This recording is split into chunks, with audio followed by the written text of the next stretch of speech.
लिहिलेला आहे, वाचला असायला असं मी अपेक्षित करतो. जे हिंदी जाणणारे आहेत त्यांनी वाचलं नसेल कदाचित, पण त्यांना मराठी समजतं, चांगल्यापैकी मराठी समजतात. कित्येक वर्षापासून ते मुंबईमध्ये राहतात, त्यामुळे त्यांना मराठी समजतं. त्यामुळे मी त्या हिंदीमध्ये न बोलता मराठीमध्ये हा अहवाल आपल्यासमोर मांडला. कॉम्रेड्स, 3 वर्षानंतर हे अधिवेशन होते.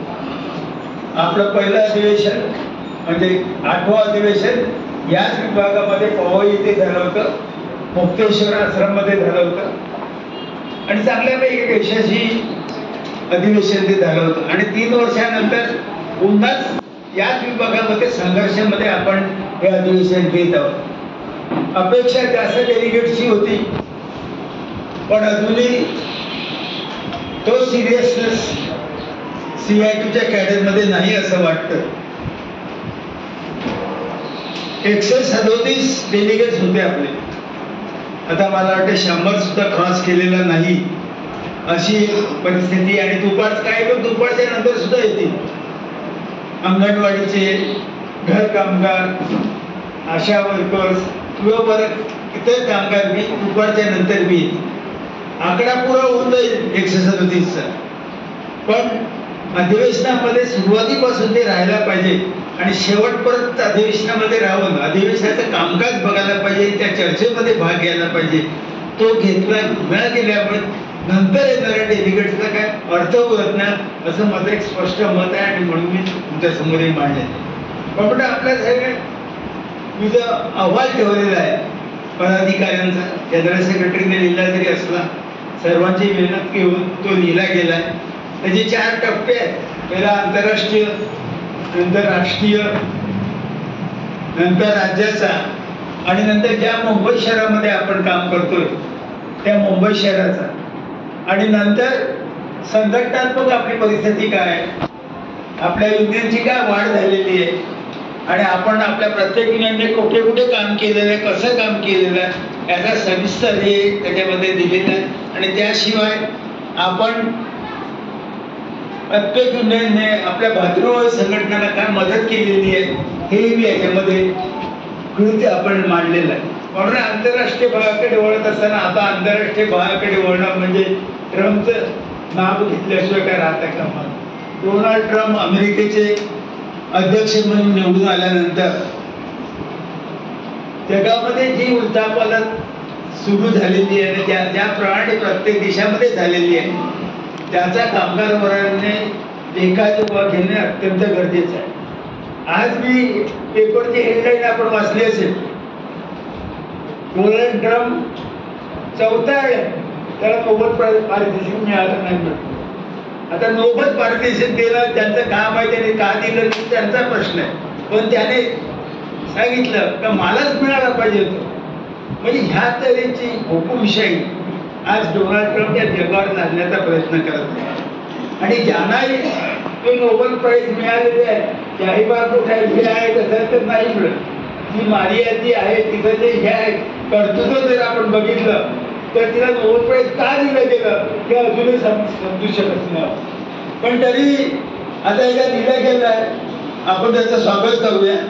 पण प्रश्न करून असा आहे, आंतरराष्ट्रीय स्तरावर आपली CIT प्रत्येक गोष्टीमध्ये आपण बोलत असले, इंटरव्ह्यूमध्ये काही झालं तरी आपण प्रत्येकाला आपली बाजू मांडत असतो, आपली प्रतिक्रिया देत असतो. त्याचप्रमाणे आज जे संबंध आपल्या देशामध्ये किंवा जगामध्ये ट्रम्प आल्याच्या नंतर जी एक परिस्थिती उघडली आणि आमचं सरकार आज त्या तऱ्हेने त्याच्या पुढे साष्टांग नमस्कार घालतंय ते बघितल्यानंतर कामगार वर्गामध्ये चीड येणं अत्यंत गरजेची आहे. आपल्या रमेशचे आयात कर सर्व काही त्यांनी लादलं, पण आमचं सरकार काही करू शकत नाही, आपलं सरकार काही बोलू शकत नाही. आणि आमचे पंतप्रधान जे मोदी आहेत त्यांना दुसरं काय पडलेलं नाही. पुढचं इलेक्शन कसं आपण जिंकू आणि खोट्यात खोटे मतदारांना नोंदवून कसं आपण करू याचीच त्याला फिक्र आहे. आणि त्यांना फिक्र अमेरिकेकडून 50% किंवा उद्या 100% आयात झाली तरी ते काय बोलणार नाही. आणि त्याच्या विरोधामध्ये कामगार वर्गाला आवाज उठवावा लागतो, कामगार वर्गाला बोलावं लागतं का हे चुकीचं याप्रमाणे करण्यात या देश कुठे जाईल हा कामगार वर्गाला सांगावं लागतं. ते कामगार वर्गाने तुम्हीच आम्हाला सांगायला पाहिजे, ते आम्ही तुम्हाला सांगतो तुम्ही असे वागतात ते चुकीचं आहे. म्हणून आंतरराष्ट्रीय आयोगाने जे इंटरनॅशनल लेबर ऑर्गनायझेशन आहे त्यांनी अनेक वेळेस तुम्हाला सांगितलं का काही कन्व्हेन्शन आहेत, की कन्व्हेन्शन तुमच्या देशामध्ये जावा त्या युनियनला मान्यता देण्याचं आजपर्यंत ते लावण्यास तयार नाही ना. कारण त्यांना हे पाहिजे नाही युनियनला मान्यता देणं ह्या सगळ्या गोष्टी. कारण ते भांडवलदाराचे आणि खास करून कॉर्पोरेटचे सेवक आहेत आणि कॉर्पोरेटला पाहिजे काय कुठल्याही युनियनला मान्यता मिळाली नाही पाहिजे. आम्ही जे म्हणू तशा तऱ्हेने झालं पाहिजे आणि त्याला आजचं सरकार हे पाठिंबा देतोय आणि त्याच्या विरोधात आपण गेले अनेक वर्ष लढतोय. खास करून पहिल्या काँग्रेसच्या राज्यात आपण लढतच होतो, त्यानंतरही लढत होतो. पण 2014 पासून फॅसिस्टच्या जमान्यामुळे आपण लढतोय, अत्यंत तेजाने लढतोय. आतापर्यंत किती संप आपण ऑल इंडिया केले या पॉलिसीला या धोरणाला बदलण्यासाठी हे आपल्याला माहीत आहे. आणि प्रत्येक वर्षी एक संप हा आपण नेमाने करत आलो. कधी एकाच वर्षात 2 संप केले.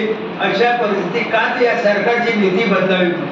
सरकारला आपण थांबू शकलो का नाही. काही ठिकाणी जरूर त्याला पुढे येऊ दिलं नाही, पण आहे ती पॉलिसी किंवा धोरण त्यांनी काही बदललेलं नाही. जेव्हा आपण राष्ट्रीय स्तरावर बघतो, आज राष्ट्रीय स्तरावर स्थिती काय, मोदींचं सरकार आहे, त्याला मोदीचं बीजेपीचं सरकार म्हणत मूर्खपण आहे.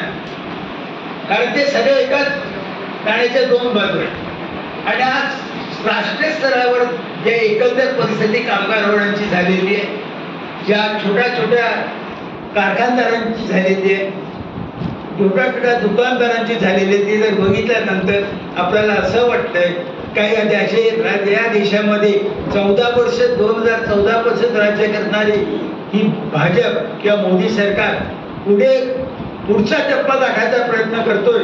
आणि तो गठ्ठ्यात त्याला गाठून न देण्याचं काम जर कामगार वर्गाने येणाऱ्या काळामध्ये जर केलं नाही तर राष्ट्रीय परिस्थिती अजून भयानक होऊन जाणार. आपण म्हणतो राष्ट्रीय परिस्थितीमध्ये कामगार वर्गाला 4 संहिता ज्या आहेत, ज्या संहितासाठी आपण लढतो. 2020 साली या संहिता ज्यावेळेला या देशामध्ये किंवा जगामध्ये करोनाचा जो हे आला होता त्यावेळेला त्या पार्लमेंटमध्ये मांडल्या गेल्या. कुठल्याही विरोधकाला त्याच्यावर बोलू दिलं नाही आणि आपल्या त्याच्यावर बहुमताच्या जोरावर पास करून घेतल्या आणि ते लावण्याचा प्रयत्न त्यांनी केला. पण ते लावू शकले का नाही. महाराष्ट्रात अजूनही ते लावू शकले नाही, पण इतर देशामध्ये राज्यामध्ये तो प्रयत्न जरूर केला तो लावण्याचा. आणि त्याप्रमाणे या 4 संहिता काय आहे आपल्या उद्घटनाच्या भाषेमध्ये सईद अहमदने सांगितलं का शेतकऱ्याने 700 लोकांचे हुतात्मे झाले आणि 700 शेतकरी हे झाल्यानंतर 3 कायदे पाठीमागे घेतले गेले.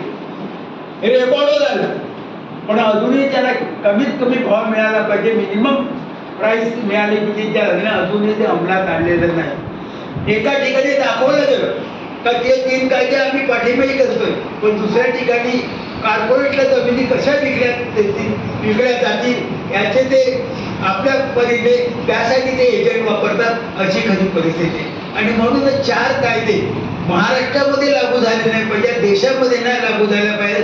म्हणून जी देशाची जी कामगार संघटना आहे, ज्या 10 संघटना त्याच्यामध्ये काम करतात, या सिटू प्रमुख आहे, त्याच्यामध्ये आयटक आहे, HMS आहे, या सगळे मुद्दे प्रयत्न करतात का हे लागू झालं नाही पाहिजे. पण आपल्याला माहित आहे कामगार संघटना शेतकरी समितीमध्ये आपण काम करतो. महाराष्ट्राचे जे मुख्य आहेत डॉक्टर D.R. राय आहेत आणि मुंबईचे डॉक्टर मुंडर आहेत. त्यांचा अनुभव काय सांगतो किंवा आपला अनुभव काय सांगतो, रेटल्याशिवाय कामगार संघटना समिती सुद्धा पुढे जात नाही.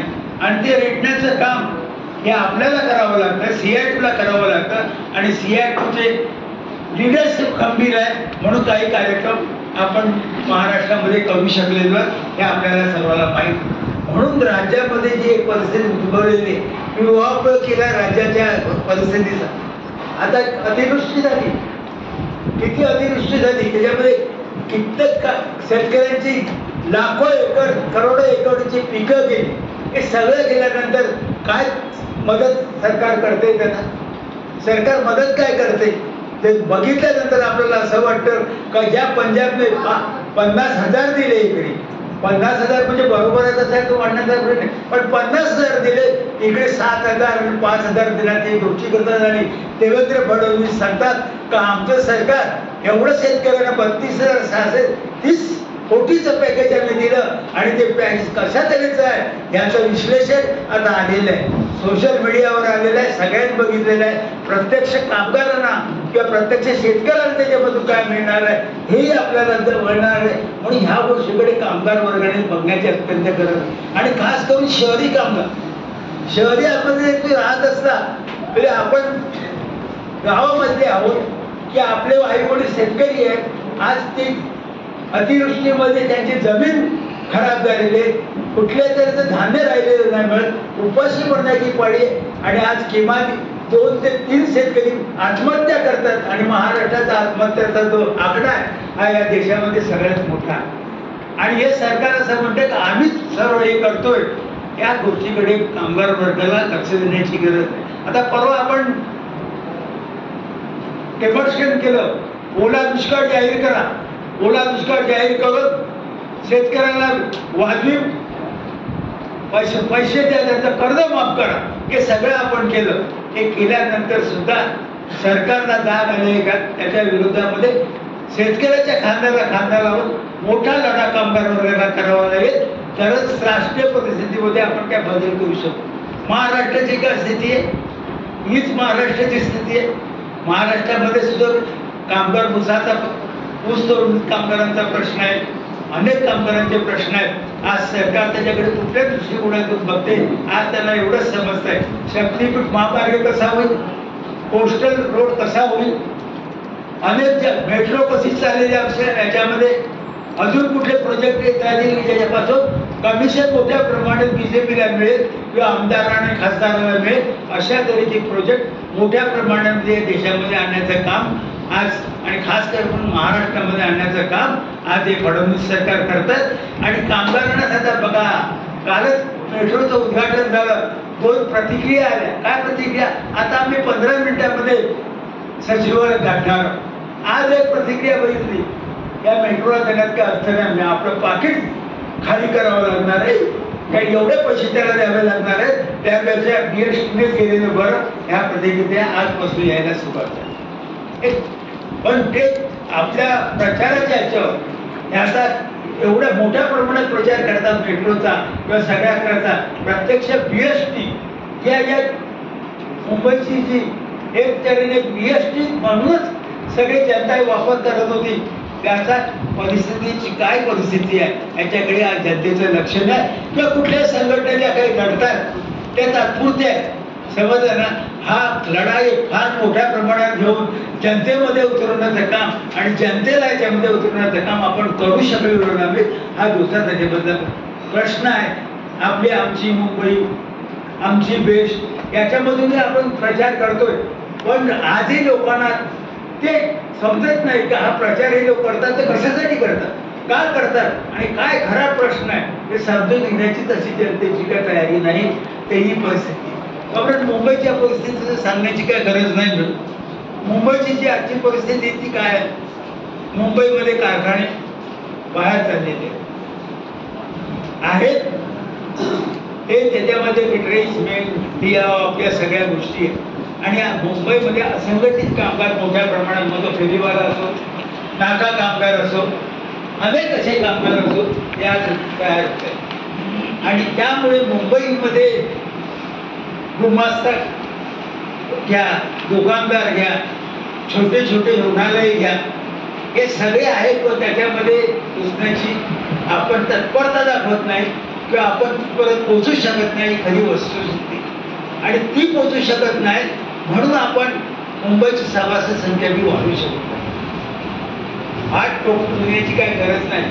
10,000ची 11,133 केली, फार मोठं केलं असं एका वर्षात 3 वर्षामध्ये त्याची पाठ टोकण्याची मुंबई कमिटीला काहीच होत नाही. भारतात मुंबई कमिटीच्या पुढे जे काय प्रयत्न व्हायला पाहिजे होते ते प्रयत्न झालेले नाहीत आणि जे काय असंघटित कामगार नाका कामगार वगैरे आलेले त्याच्यामुळेच ही थोडीशी वाढ आपल्याला दिसते. पण संघटित कामगारांमध्ये कुठल्याही तऱ्हेची वाढ आपण करू शकलेली नाही. आता बघा माझगाव नवरत्न कंपनी, आपण 9 युनियन आहे त्याच्यामध्ये, आपली 3री युनियन आहे. आज व्यवस्थापनाने सरकार काय करत आहे त्या कारखान्यात, या युनियन कशा तुटतील, या युनियनचं रेकग्निशन कसं जाईल यासाठी खास करून माझगाव डकमध्ये काही ऑफिसर अपॉइंट केले सरकार. आणि ते फक्त युनियनला सांगतात तो रजिस्ट्रेशन आहे का, तुम्ही कधी अॅन्युअल रिटर्न भरलाय का, आणि नसेल तर तुमची आम्ही का ठेवायची सगळी, तुम्हाला आम्ही रेकग्नाइज का करायचं, अशा तऱ्हेची पद्धती आज माझगाव डकमध्ये चालू आहे. माझगाव डकची परिस्थिती काय, किती परमनंट कामगार आहेत, एक काळीमध्ये 7-8 हजार परमनंट कामगार असताना माझगाव डॉक, त्यावेळेला कॉम्रेड कोल्हटकर हे सगळे लोक जॉर्ज फर्नांडिस वगैरे युनियन चालवत होते. आज त्या कंपनीमध्ये जो फिक्स्ड एम्प्लॉयमेंट आहे तो 3,500 किंवा 4,000 आणि त्याला 17 वर्षापासून 17-18 वर्षापासून परमनंट केलं जात नाही. त्याच ह्याच्यामध्ये त्याला राबवलं जातं आणि केंद्रीय सरकारची कंपनी आहे, डिफेन्सची कंपनी आहे, 1 नंबर कंपनी आहे. पण त्याच्यामधून कामगारांना कसं देशोधडीला लावायचं आणि युनियन कसं संपवायचं हे आज का तिथले ऑफिसर तिथलं जी मॅनेजमेंट करते आणि त्यालाही कामगारांना आळा घालण्याची गरज आहे. कारण एक मोठी कंपनी आज पब्लिक नवरत्न कंपनी उद्या बंद होण्याची स्थितीमध्ये येईल. त्याला आपण कुठल्या तऱ्हेने CI2 ही आपली ताकद आहे ती आपण वापरतोय तिथे आणि ते करण्याचा प्रयत्न करतो. कॉम्रेड मुंबईमध्ये अंगणवाडी, नंतर आशा वर्कर्स, घर कामगार, योजना कर्मचाऱ्यांच्या युनियन आहे, चांगल्या तऱ्हेने चालतात. अंगणवाडी भले काही ठिकाणी आपली मेंबरशिप नसेल पण जी आहे ते ताकदवर मेंबरशिप आहे. जे कामगार अंगणवाडी कृती समितीच्या वतीने जे जे कार्यक्रम घेतले जातात त्या कार्यक्रमामध्ये प्रामुख्याने मुंबईच्या अंगणवाडीचे जे आहे त्या मोठ्या प्रमाणामध्ये त्या कार्यक्रमामध्ये उतरतात आणि एक आपला ठसा त्यांनी कृती समितीवर उठवलेला आहे. काय मुंबई किंवा CI2ची लोक नसतील तर आंदोलन पुढे जाऊ शकत नाही. मोठी मोठी आंदोलन केलेली आहेत. अंगणवाडीचा 52 दिवसाचा संप झालेला, आशा वर्करचा आंदोलन झालेलं आहे. आशा वर्करचं आंदोलन तर आपण पावसामध्ये भिजत तिकडे धरणं धरून हजारो रुपये त्या खर्च केले पण ते आंदोलन आपण चालवलं. ही सगळी आंदोलन जरी आपण केली तरी अजूनही मुंबईमध्ये ज्या आशा आहे किंवा मुंबईमध्ये जी अंगणवाडी आहे त्या पूर्ण लोकांकडे आपण कामगारांकडे योजना कर्मचाऱ्यांकडे आपण पोहोचू शकत नाही. घर कामगार असा बघितला उपेक्षित कामगार, कारण त्या कामगारापर्यंत पोचणं अवघड आहे. एक घर कामगार 3-3, 4-4 ठिकाणी काम करतो, तो एकाच ठिकाणी काम करत असतील काही एकाच ठिकाणी काम करणारे लोक पण त्या हातावर मोजण्याच आहे. पण 3-3, 4-4 ठिकाणी काम करणाऱ्या घर कामगारांना एकत्रित ठेवणं, त्याला एकजूटमध्ये घेऊन येणं आणि त्याकडून त्यांना आंदोलनामध्ये उतरणं एवढं सोपं नाही. तरी पण ते आपण करतो. कोरोनाच्या काळात आपली मेंबरशिप मोठी होती घर कामगारांची, पण आज ती परत कमी झालेली आहे. प्रत्येक त्या विभागामध्ये आपल्याला तिथपर्यंत पोचता येत नाही. काय सरकारने ज्या योजना लावल्या, भांडी द्यायची, पैसे द्यायचे, सन्मान द्यायचे, या अपुऱ्या योजना होत्या. सरकार त्या उद्या करू शकलं नाही आणि काय त्याच्यामुळे त्यांचा भ्रमनिराश झाला. युनियनला पैसे द्या, काय मिळत नाही, युनियनची मेंबरशिप द्या, अशा तरी त्याच्यामध्ये भावना आली आणि त्या भावनेला काउंटर करण्याची ताकद CI2ने ठेवली पाहिजे आणि ते CI2ने त्याची ताकद जर ठेवली तरच आपण पुढे जाऊ शकतो. आणि ह्या ज्या काय असंघटित कामगार जे आहेत किंवा योजना कर्मचारी जे मुंबईमध्ये आहेत त्यांना आपण मोठ्या प्रमाणात एकत्रित करू शकतो. आता उद्यापासून योजना कर्मचाऱ्यांचा आझाद मैदानामध्ये एल्गार चालू होणार आहे. आपण त्याच्यामध्ये पूर्णपणे आपल्याला झोपून द्यायचं आहे. पण हे जरी सगळं असलं तरी आपल्या मेंबरशिपवर त्याचा परिणाम फार मोठा दिसून येत नाही हे आपण लक्षात ठेवतो. आता राहिला बांधकाम कामगार मोठं आपण बोलतो नाकाबाग, कधी कधी भाषणामध्ये सांगतात मुंबईमध्ये 7 लाख बांधकाम कामगार, प्रत्यक्ष किती आहे मलाही माहित नाही, पण ही संख्या बोलली जाते. 7 लाख आहे, 7 लाख बांधकाम कामगारांमध्ये. आणि आमचे कॉम्रेड अध्यक्ष आमचे आहेत ते नेहमी सांगतात एक नाके के ऊपर 10,000 कामगार खड़ा रहता है. हे बी सही, हे बी बरोबर, पण प्रत्यक्षामध्ये आपण ही मेंबरशिप करू शकलेलो आहे का एवढ्या वर्षामध्ये? आज आम्ही मेंबरशिप किती आहे? 1800च्या लगभग 2000 बांधकाम आणि नाका काम करायचे. आता कॉम्रेड शैलेंद्र कांबळे त्याच्यामध्ये काम करायला त्यांनी सुरुवात केल्या. चांगली त्यांचं स्वागत बी केलेलं आहे. त्यांनी ते काम करायला सुरुवात केल्यामध्ये पुढे आपल्याला जाता येईल. पण ह्या कामगारांना आपण काय मिळवून दिलं नाही असं आहे का? मिळवून तर दिलेलं आहे आपण या कामगार. जे काय त्याची हत्यारं मिळायची, हे मिळायचं, सगळे आपले कॉम्रेड राजेंद्र जाधव घ्या, हे घ्या, किशोर घ्या, सगळे जो त्याच्यामध्ये काम करतात. पण परिस्थिती अशी आहे की ह्या कामगार एवढा प्रचंड संख्येने असणारा हा कामगार हा अशा तऱ्हेने जातो आणि सरकारी यंत्रणा जी आहे किंवा NGO आहे तो त्याचा फायदा उचलतात. आणि ज्या काही योजनेचा फायदा या लोकांना करून द्यायचा असेल त्या बांधकाम नाका कामगारांना पैसे देऊन त्यांना तो फायदा करून देतात. प्रत्यक्ष योजनांमध्ये ते सामील होत नाही. याच बांधकाम कामगारांनी मुंबईमध्ये जर आपली सभासद संख्या वाढवायची असेल तर तोच एक पर्याय आहे का बांधकाम आणि नाका कामगार यांना एकत्रित करून त्याला मेंबरशिप मध्ये आणा. आणि नंतर दुसरा मोठा घटक फेरीवाला ते दिवसेंदिवस वाढतच जाणार, कारण कारखाने बंद होत राहणार. कारखाना बंद झाल्यात इमिजिएट 2च उद्योग त्यांच्याकडे राहतात. एक उद्योग तरी पैसे आणि रिक्षा घेणं आणि दुसरा उद्योग फेरी. आजचा फेरीपर्यंत प्रश्न काय? फेरीवाल्यांचा संघर्ष गेल्या वर्षामध्ये फार मोठ्या प्रमाणात झाला. आपण माझ्या रिपोर्टमध्ये वाचायला किती संघर्ष केलेला. आणि आपली खास कधी की फेरीवाल्यांची संघटना आहे, तो संघटनेने त्याचा पुढाकार घेऊन त्या पुढाकाराला घेऊन इतर त्या संघटनेला एकत्र करून आझाद मैदानावर सरकारकडे